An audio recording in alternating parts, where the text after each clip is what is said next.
¿Qué haces, Maxi? ¿Cómo te trata el frío? Bien, acá dentro de la casa bien. Está bien, ¿no? El tema es cuando salís un ratito. Sí, decían 3 a 5 grados, creo, acá en la provincia. Bueno, acá tenemos 2 grados más. Bueno, ahí me comparto. mm, Esto era PowerPoint.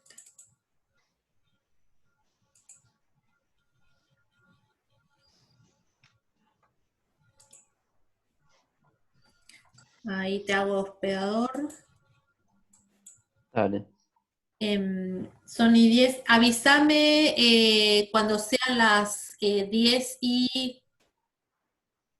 Sí, 10:45 por ahí.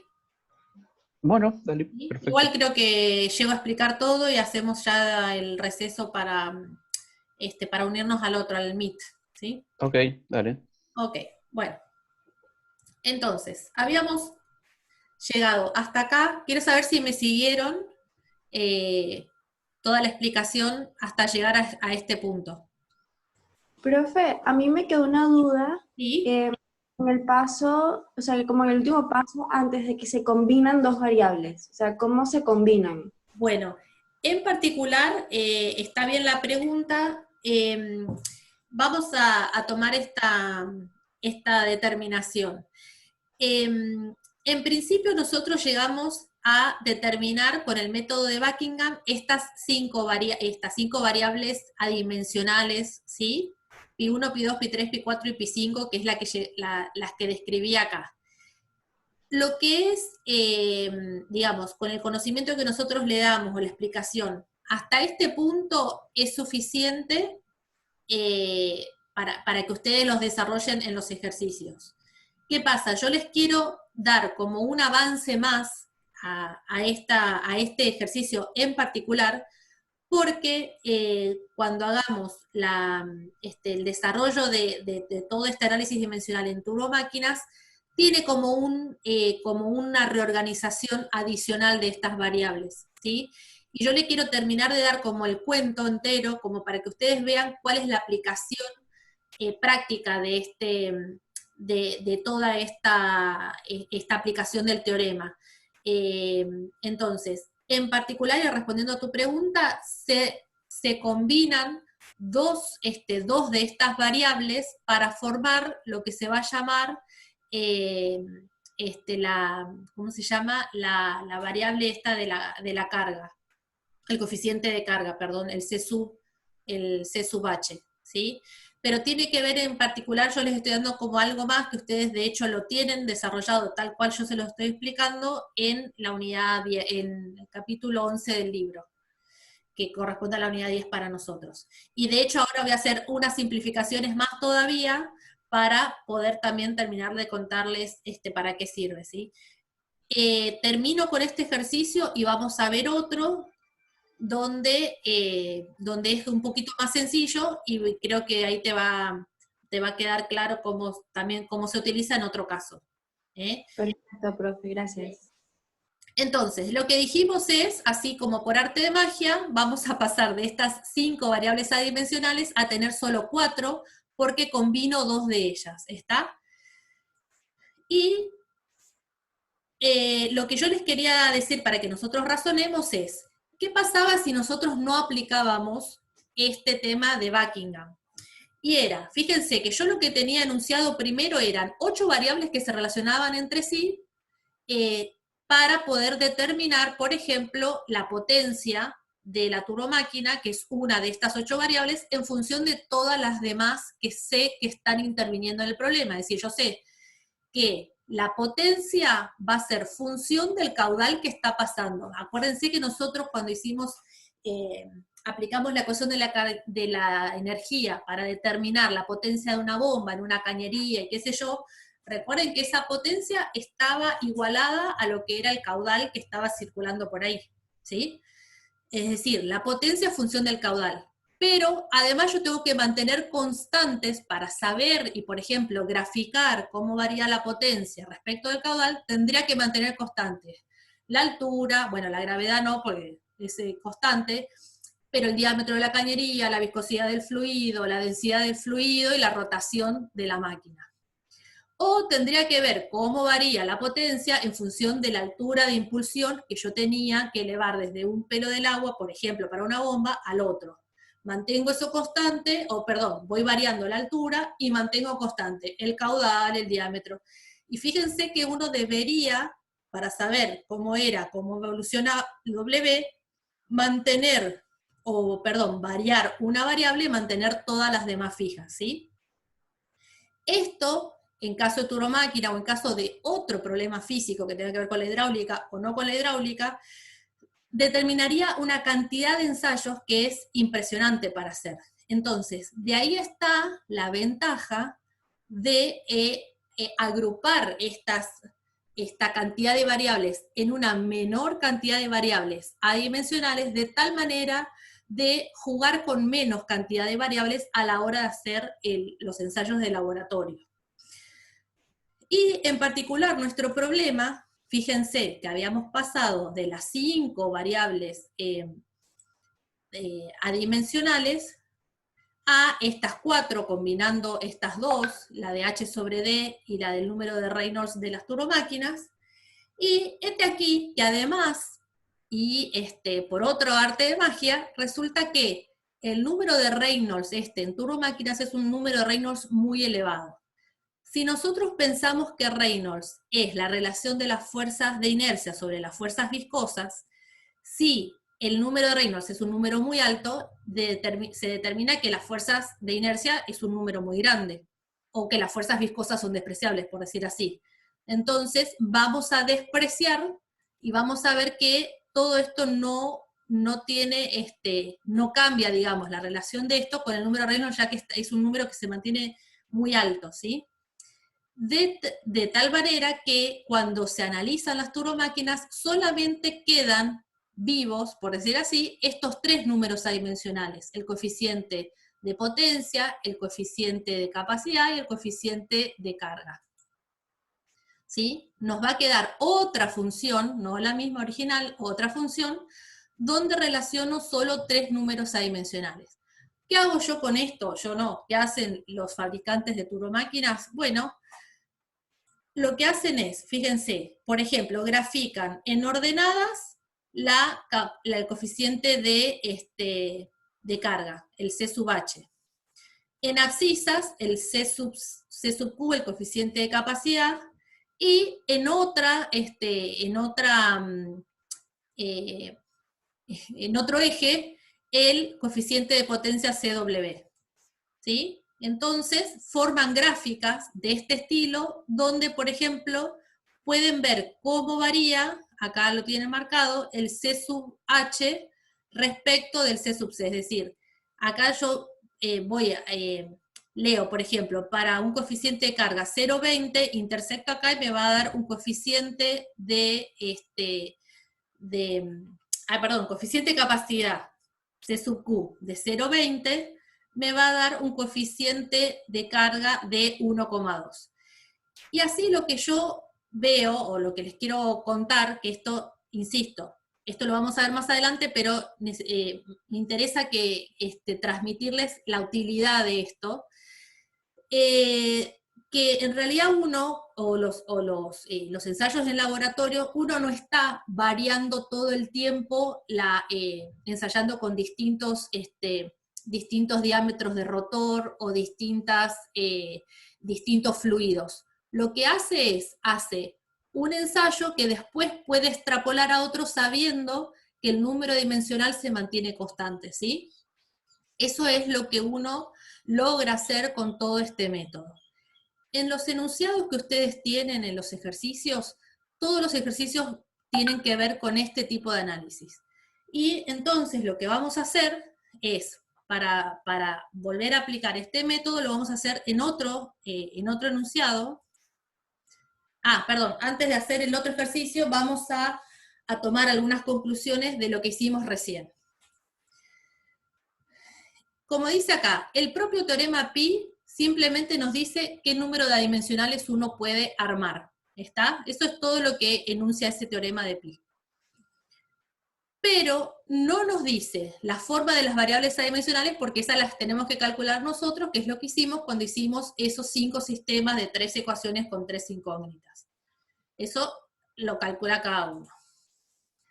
Otra cosa es que no dice nada sobre la forma de la función que expresa la ecuación. ¿Qué quiere decir? Una vez, voy un cachito hacia atrás, ¿sí? Una vez que uno llega a esta relación de las funciones, no nos dice más nada el teorema de Pi. Lo que dice es, ahora usted tiene que ver cómo juegan estas tres, o en este caso, estas tres variables adimensionales. Ahora vaya y ensáyelas. Son menos, pero yo no le puedo, o sea, el teorema no dice cómo es la forma de esta función, ¿se entiende? ¿Cómo es la forma? Esto sale de la experimentación. Vuelvo aquí. Entonces, no nos dice sobre la forma. Esto sale, o sale sobre la experimentación, o sale sobre hacer algún método de deducción algebraica, de deducción teórica, quiero decir. Bueno, permite reducir el número de variables que intervienen en un ensayo y por lo tanto hacer menor número de ensayos. Y en general se aplican estas técnicas cuando se conocen las variables que intervienen en el problema, mientras que se desconocen las relaciones que hay entre ellas. Es decir, detrás de todo este análisis, detrás de los enunciados de los problemas que ustedes tienen, por supuesto, hay alguien que dijo, este fenómeno físico depende de estas variables y no dejó ninguna variable que fuera importante liberada al azar. Es decir, alguien dijo, che, todas estas son importantes, porque si uno deja una importante afuera, bueno, por supuesto el teorema de Pi va a llevar a algún error, ¿sí? Entonces, analizadas estas conclusiones, ahora sí vamos a pasar a resolver este problema, el 4.8, que dice lo siguiente. Aplicando el teorema Pi de Buckingham, demostrar que la fuerza de arrastre sobre un modelo embestido por una corriente uniforme puede expresarse de la siguiente forma. F sub d igual a un coeficiente C sub d, que es adimensional, ahora lo vamos a ver, por un medio, por la densidad, por la velocidad al cuadrado, por la longitud al cuadrado.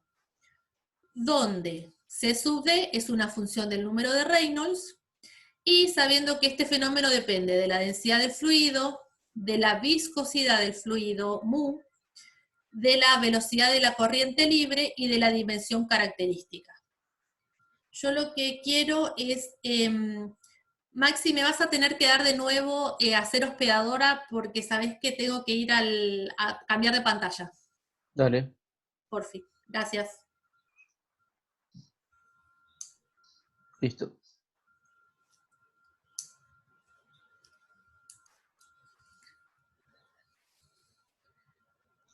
¿Ya Listo, estoy? Vero.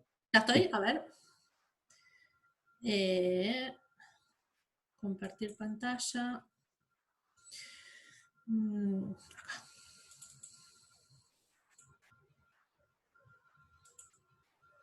Muy bien. Ahora de nuevo espérate que te ubico acá.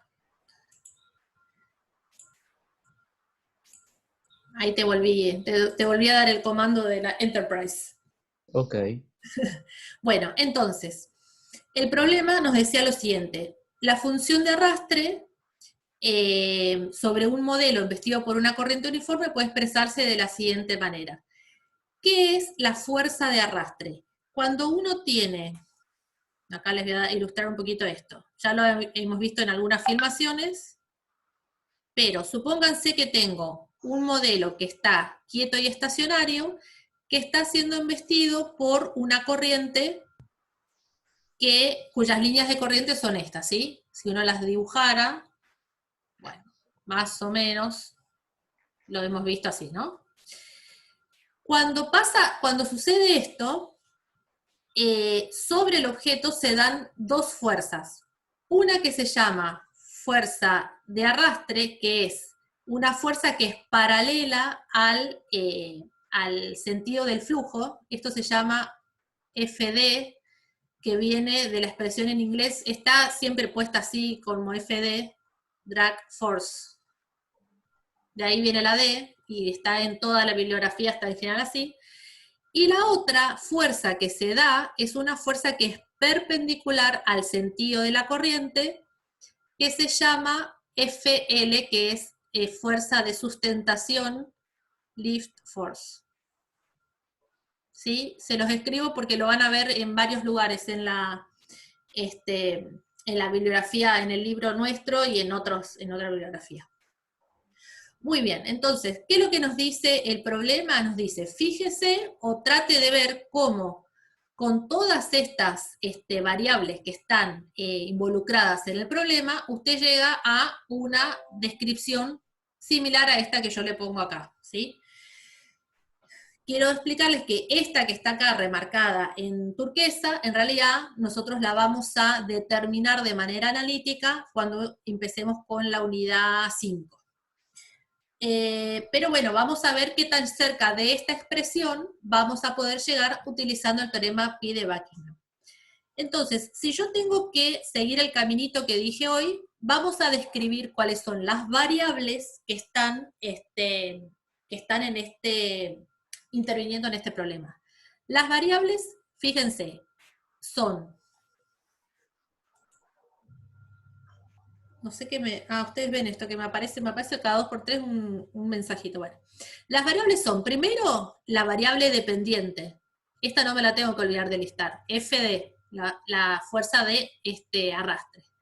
La otra variable es la densidad del fluido.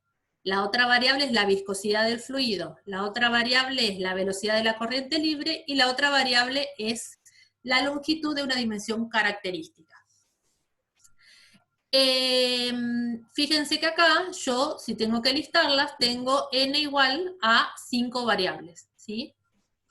Ay, qué molesto esto. Bueno. Si yo tengo que poner las unidades de cada una de estas, la fuerza es una en MKS, son newtons, la densidad es kilogramo por metro cúbico, la viscosidad dinámica es kilogramo sobre metro por segundo, la velocidad es metro por segundo y la longitud es en metro, ¿sí? Si la tengo que escribir en variables fundamentales, esto, el newton es... No le puedo decir nada, está el tipo, se está quedando en la calle, literal. Ah, sí. El newton es... Maxi, tenés abierto el micrófono. Bueno, el newton entonces es kilogramo por metro sobre segundo. Entonces, la unidad fundamental de la fuerza es masa, kilogramo, es masa. ¿Cómo? Ah, perdón, sí, gracias. Sí, gracias. La fuerza es kilogramo masa por longitud por tiempo a la menos 2. La densidad es masa por longitud a la menos 3. La viscosidad es masa por longitud a la menos 1 por tiempo a la menos 1. La velocidad es metros por segundo, sea longitud por tiempo a la menos 1. Y la longitud es, la longitud en metros es longitud. Entonces, ¿cuántas magnitudes fundamentales tengo? Acá tengo la masa, tengo la longitud y tengo el tiempo, o sea que tengo 3. Esto habíamos llamado K, ¿sí? En el enunciado de lo que era el teorema de Pi. De tal manera que ¿cuántos números pi voy a tener? N menos K números pi, ¿sí? O sea, voy a tener 2 números pi para formar. Si tengo 2 números pi y tengo 5 variables, van a haber 3 que se van a repetir en cada uno de estos números pi. ¿Está? Entonces voy a tener un número pi1 que va a estar formado por la combinación de... Y acá, de estas 5 variables que tengo acá, dijimos que teníamos que, de las que se reiteran, buscar una que fuera representante de la semejanza geométrica, uno de la semejanza dinámica, lo voy a escribir acá, semejanza geométrica, semejanza dinámica, y semejanza cinemática. ¿Sí? Entonces, de estos tres, de estas 5 variables, para la semejanza geométrica, bueno, medio que de cajón tengo esta, ¿no? La longitud, ¿sí? Entonces esta la pongo en los 2 números pi.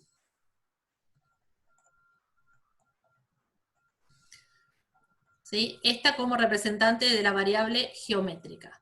De la variable cinemática, ¿sí? De la variable cinemática, fíjense que de todas estas, de cajón, pareciera la velocidad. Y de la variable dinámica, como hicimos en el ejercicio anterior, en general siempre es la densidad. ¿Está? Ahora, esto lo tenemos que combinar con las 2 variables que nos quedan, que son la fuerza de arrastre, F sub D, y la viscosidad mu. Y cada una de estas debe elevarse a un subíndice A1, B1, C1, y lo mismo las de abajo. ¿Se entiende? De tal manera que si yo ahora escribo la ecuación dimensional de pi1, me tiene que quedar que pi1 tiene que ser adimensional, ¿no? Entonces, de acá, ¿qué es lo que tengo que hacer? Digo, pi1, lo pongo entre corchetes, la ecuación dimensional de pi1 me va a quedar m a la 0 por longitud a la 0 por tiempo a la 0, y esto tiene que ser igual a la ecuación, ay, perdón, no era así, es así, cada uno con su, ahí está. Me va a tener que quedar L a la A1 por las unidades fundamentales de B, son L por T a la menos 1. L por T a la menos 1 elevado a la B1, y me queda la de la densidad, M por L a la menos 3, esto elevado a la C1, y las unidades fundamentales de F sub D, que eran M por L por T a la menos 2. Lo mismo hago con la de abajo, M a la 0 por L a la 0 por T a la 0, me va a quedar la longitud a la A2 por, esto lo mismo, L por T a la menos 1 a la B2, igual que arriba, por M por L a la menos 3, y esto elevado a la C2, y por las unidades de la viscosidad, que son M por L a la menos 1 por T a la menos 1. Y acá les van a quedar, de acá, 0, o sea, todos los coeficientes de la masa, o sea, le van a quedar de acá, son 2 sistemas de 3 ecuaciones con 3 incógnitas, como hicimos en el ejercicio anterior. No lo voy a resolver acá porque en realidad quiero apurar un poquito la explicación. Es un tema algebraico que creo que se entiende bien. De tal manera que les va a quedar, cuando determinen A1, B1 y C1, les va a quedar un pi1 que va a estar formado por F sub D sobre, a ver cuánto nos da esto, esperen un minutito, estoy viendo cómo aplicar. Sobre L cuadrado por rho. Eso, gracias, sí, ahí lo encontré. L cuadrado, B cuadrado, rho, ¿sí? Y les va a quedar el número pi2 formado con los siguientes coeficientes. Le va a quedar el número de Reynolds seguro, donde lo tengo acá, B, les queda B por L por rho sobre mu. O sea que cuando calculen los coeficientes, le van a quedar los coeficientes de tal manera que después cada número de pi les va a quedar formado así. Entonces, ¿qué hago yo con esto? Bueno, digo, fíjense, del primer problema que tenía, que era que había una función que relacionaba la fuerza de arrastre, la densidad, la viscosidad, la velocidad, la longitud y que me está faltando, eran 5. Ah, no, acá están, las 5, que esto era igual a 0. Por el teorema de Buckingham, yo puedo decir que voy a tener otra función que va a relacionar pi1 y pi2. ¿Sí? Fíjense cómo pasé de 5 variables a solo 2 variables adimensionales. ¿Qué puedo hacer yo con estas dos? Y bueno, puedo escribir una en función de la otra. O sea, yo ahora puedo decir que voy a tener otra función. ¿Sí? Ay, perdón, no quise decir esto. Puedo decir que voy a tener una variable adimensional que va a ser función, acá sí, otra función, de el otro número de pi. ¿Sí? Estoy pasando de escribir esta variable implícita a poner una en función de la otra. Y fíjense que nuestro pi1 es f sobre L cuadrado por B cuadrado por ρ como una función de pi2. Que pi2, fíjense a quién se parece. Mírenlo, porque en general siempre se forman estos números. A ver. El de Reynolds. Sí, señora, se parece al número de Reynolds y es el número de Reynolds. ¿Y el pi1 a qué se parece?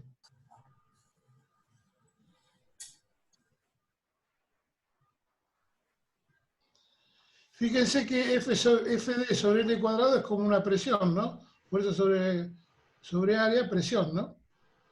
Ahí lo escribo.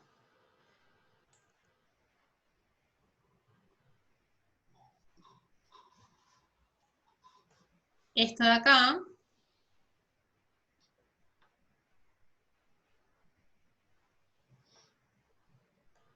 fíjense, Sería fuerza delta P. sobre una longitud al cuadrado Es un delta P, una variación de presión. o delta P, sí. Este que está acá, entonces, una fuerza de presión sobre B cuadrado ρ, ¿a qué otro número se le parece? Al de Euler. Sí, señor. Exactamente. Esto al número de Euler. ¿Sí? Lo voy a dejar igual expresado acá porque así llego a la demostración de lo que pide el ejercicio. Entonces, fíjense que uno puede describir acá, y si yo sigo operando, lo que puedo decir es, si a mí me interesa ahora determinar cuál es la fuerza de arrastre, a ver. ¿Puedo interrumpirte un minuto, Vero? Sí, ¿cómo no? Sí, sí. Fíjense que en esa que dice pi1 igual a función 2 de pi2, nos quedaría en definitiva, Euler sería una función del número de Reynolds, ¿correcto? Acá, entonces, acá. Eso. Entonces, acá esta la podría reescribir como Euler igual a una función del número de Reynolds. Y esta función es igual en modelo y en prototipo. Si la función es igual en modelo y en prototipo, si yo en abscisas tengo el mismo número de Reynolds, en ordenada voy a tener el mismo número de Euler, tanto en modelo como en prototipo. Es decir, de los dos números adimensionales solo requiero igualar a uno. Correcto. Por eso. Yo no sé cómo es la forma parte de la función, pero lo que vos estás diciendo es, yo lo que tengo es, si grafico acá el número de Reynolds, obtendría una única curva, que la invento porque no sé cómo es. Sí, no importa, no importa. Pongamos, donde solamente me interesa saber de ese objeto que está sometido a la corriente, calcular su número de Reynolds y vincular el número de Euler con eso, sin determinar si ese objeto tiene una longitud que sea 2 metros, 3 metros o 5 metros. Es decir, lo que uno hace Fíjese que esta curva es única, es la misma para modelo y prototipo. Entonces, si yo entro con el número de Reynolds, voy a tener el mismo número de Euler, tanto para modelo como para prototipo. Quiere decir que asegurando el número de Reynolds, el otro ya está asegurado. Exactamente. Por eso es que cuando hacíamos esos ejercicios decíamos que de todos los números que nos quedaban siempre necesitábamos uno menos.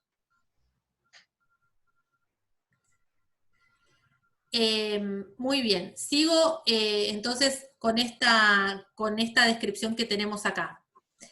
Dijimos entonces que yo tengo la expresión de este número pi unidimensional en función de Reynolds. Y si yo quisiera, lo que podría es operar un poquito más y decir que la fuerza de arrastre, fíjense, va a ser igual a esta función phi2 que desconozco, ¿sí? Paso multiplicando la longitud al cuadrado por la velocidad al cuadrado y por la densidad. Entonces, ¿qué me permitió hasta acá el teorema Pi de Buckingham de lo que yo tenía expresado originalmente? Me decía, bueno, usted tiene en realidad, voy a volver al enunciado, fíjense. Uy. Faltan 8 minutos. Gracias, Fernando. Yo lo que tenía acá era una función, esta función de arrastre, diciendo depende de la densidad, de la viscosidad, de la velocidad y de la longitud. Y fíjense que sin saber, yo sé que depende de esas variables. Yo llegué a determinar con este teorema que por lo menos sé, vuelvo acá, que esta fuerza de arrastre depende de la longitud al cuadrado, de la velocidad al cuadrado, de la densidad, así linealmente, y de una función del número de Reynolds, siendo el número de Reynolds, bueno, este que describimos acá, B por L sobre densidad sobre mu, ¿sí? Este que está acá se llama, y lo vamos a ver, C sub D era, ¿no, Fernando? Sí, coeficiente de arrastre. Sí, C sub D, coeficiente de arrastre. Este coeficiente adimensional lo vamos a llamar coeficiente de arrastre y que está determinado en, lo vamos a ver en el desarrollo, y en realidad es lo que se obtiene también en la experimentación. Fíjense que en la expresión del enunciado aparece un dividido 2, es decir que perdón, vuelvo para acá, por ahí marea esto un poquito, pero aparece este 2 porque en realidad vamos a ver cómo llegamos de manera analítica. Recuerden lo que decía las conclusiones del teorema de Pi, es decir, el teorema de Pi nos va a decir cuáles son las variables adimensionales que están jugando el juego, pero no nos va a decir la forma de la ecuación, ¿sí? Este phi2, que sin duda está metiendo ese dividido 2 que teníamos, y la forma de la función, la tenemos que sacar o bien de manera analítica, o bien experimentándolo, ¿sí? Pero fíjense que uno logra saber que la fuerza de arrastre tiene esta forma, es decir, va a tener una función que va a variar con el cuadrado de la longitud, con el cuadrado de la velocidad y con la densidad, ¿está? ¿Se entiende un poco para cuál es el objetivo de todo esto? Es decir, todo lo que vimos entonces en análisis dimensional y semejanza en toda esta unidad, recuerden que nos va a permitir analizar, digamos, mediante la experimentación, aquella forma de las cuales yo necesito saber cómo van a, digamos, qué fuerzas provocan los fluidos sobre ciertas estructuras, o a la inversa, ciertas maquinarias sobre los fluidos, como era el caso de las bombas recién, y de una manera experimental, ya que si uno lo hace de manera, como habíamos hecho en el capítulo 3, de manera de volúmenes de control, no nos da la información que queremos, o son formas complejas, como comentaban los chicos que trabajaban en el INA, ¿sí? Entonces, todo lo que vimos acá es todo un panorama que se abre sobre lo que es la experimentación, sobre lo que es el análisis dimensional que acabamos de hacer, de tal manera que la experimentación no nos resulte tan costosa, y bueno, y tiene que ver con averiguar siempre lo que estamos buscando, las presiones, las fuerzas, los efectos de los fluidos sobre las estructuras. Bueno, ¿tienen alguna...? Yo creo que con toda esta explicación y la lectura del capítulo entero están más que preparados para hacer los ejercicios de la unidad 4, así que si quieren, lo que tenemos que hacer ahora es cortar como para conectarnos a través del Meet, ¿sí? Yo lo que les quería decir, no sé, ¿tienen alguna consulta sobre esta unidad? Yo después les subo el PowerPoint y bueno, se va a quedar subida la filmación de hoy, de la clase de hoy. Hola, profe. Sí, ¿Se escucha? sí se escucha. Cuando tenemos la ecuación de Buckingham ya Sí. planteada, Sí, respecto del Pi1 y Pi2, sí. ¿podemos despejar cualquiera de las dos? Cualquiera de las dos. Cualquiera de las dos. Tener eso, no, profe. ¿Sí? Vero, hay una persona que se conectó recién, si querés repetir cómo se sigue, así queda claro para todos. Son Perfecto. 45 ya. Perfecto. Nosotros, yo ahora cortamos y yo habilito la reunión del Meet, que ustedes tienen la invitación, ¿no? ¿Alguno no la tiene? Bueno, igual si no la copiamos ahí en el Classroom. O la copiamos acá en el chat de acá, no se da lo mismo. ¿Alguno La por copio, casualidad no la tiene? la copio ahí en el chat, de todas maneras están en Classroom, pero ya se las copio ahí en el chat. Perfecto. Lo que vamos a hacer es, ustedes a las 11 en punto, desde la campus virtual, cuando entren con su usuario, van a entrar a primer parcial simulacro, creo que dice, y dice turno mañana TM, turno mañana, y hacen clic ahí, y como ustedes están vinculados al curso de la mañana, ahí van a poder tener su enunciado de parcial. Recuerden que el enunciado del parcial, y yo igual lo voy a volver a reiterar ahora cuando nos conectemos a través del Meet, son 3 ejercicios, 1 de cada unidad, ¿sí? Y antes de pasar al siguiente ejercicio, ustedes tienen que cargar la resolución del ejercicio que están haciendo. Se les presenta el primer ejercicio, lo resuelven, le sacan una foto y van a ver un lugar donde tienen que arrastrar el archivo de esa, cargar el archivo de esa foto, ¿sí? De esa resolución, que pueden ser en JPG o PDF, preferimos PDF, de preferir. Y después, una vez que está eso, van a pasar al siguiente ejercicio. Y igualmente, como hicimos ayer, van a ir chequeando y digan, acabo de subir este ejercicio, chequeen por favor, porque nosotros eso lo vemos en el momento en el campus virtual, sobre todo para chequearnos nosotros con ustedes que este método funciona. No tuvimos ningún problema ayer, así que supongo que hoy va a ser igual. En el caso que a alguno se le desconecte, bueno, se vuelve a conectar al Meet. La idea es, todos vamos a tener las cámaras encendidas.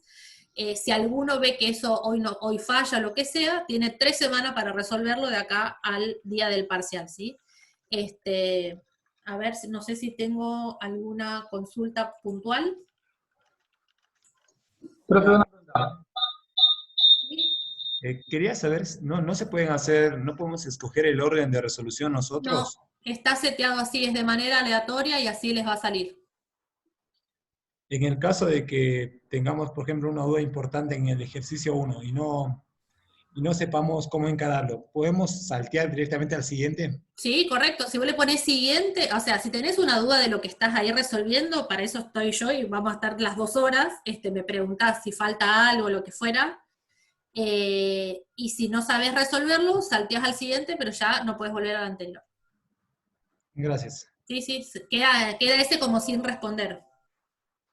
Una pregunta, profe. Sí. Yo lo que mandó Alejandro de la hoja de tablas no lo pude imprimir porque no tengo impresora. ¿Lo puedo usar en la compu para el Es parcial? lo mismo de la compu, sí, es lo mismo del libro si tenés el libro, tal cual son las últimas páginas. Las tablas. Perfecto. Tablas y gráficos, el que lo tiene le es más cómodo, e incluso el que tiene ganas de no copiar el ejercicio, tiene una impresora cerca, haciendo botón derecho sobre la pantalla, imprime le da la opción de imprimir como le imprime